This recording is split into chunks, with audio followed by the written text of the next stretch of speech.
ඉන්දියාවී වංගරාජ්‍ය නමින් ප්‍රසිද්ධ වූ රටක ගඟකින් තොර වනාන්තර ගැඹුරේ විශාල සිංහයෙකු ජීවත් වුණා.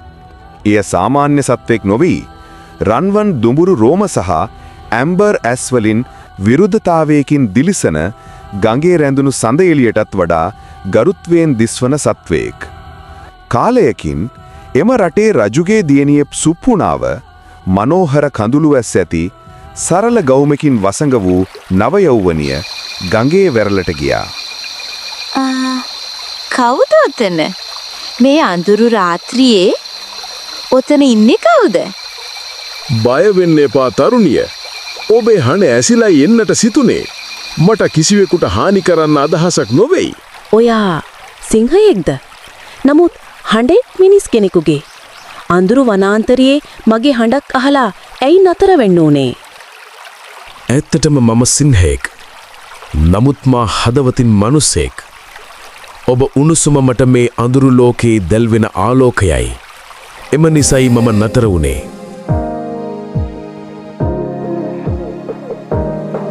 වනාන්තරයේ සේරම මැද සුපුණ සහ සිංහයා සෙනෙහසින් එකට විය.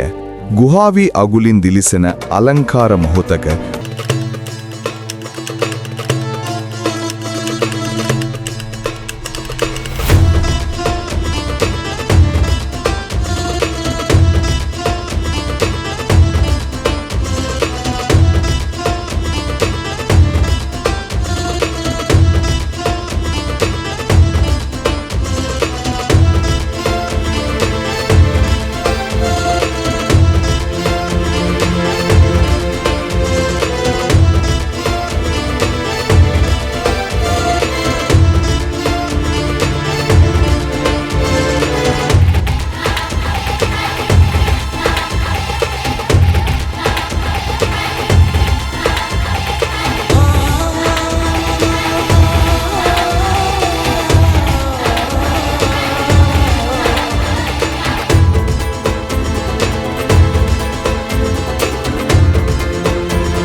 මිනිස් ලෝකයක් දැනගැනීමට ආසාවක් බවට පත්වේ.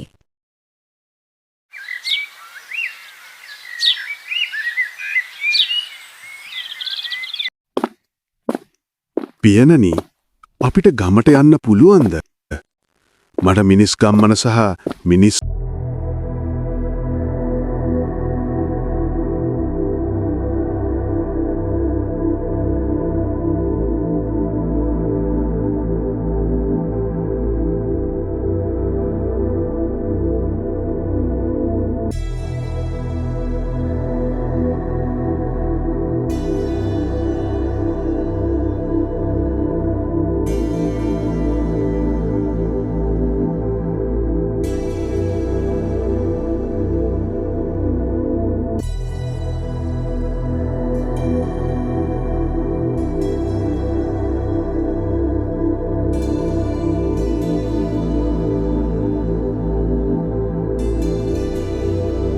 හදවතින් ගිනි දැල්වා.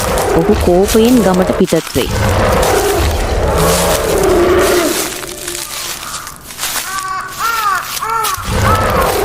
දියණිය, ඔබ ආපසු ආවද? මේ දරුවන් කගේද? මගේ දරුවන්. ඔවුන්ගේ පියා සිංහෙකි. මට සමා වෙලා. ඔවුන්ට හානි නොකරන්න.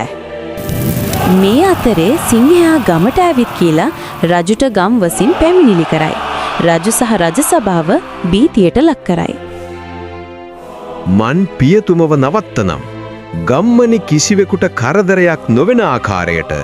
සිංහ සීවලිගේ කද්දුළු අතරින් තම පිය සමග සහෝදරයා සටන් කිරීමට යන අයුර. සිංහයා සහ පුතු මුහුණ පාමින් සටන කඩගනී.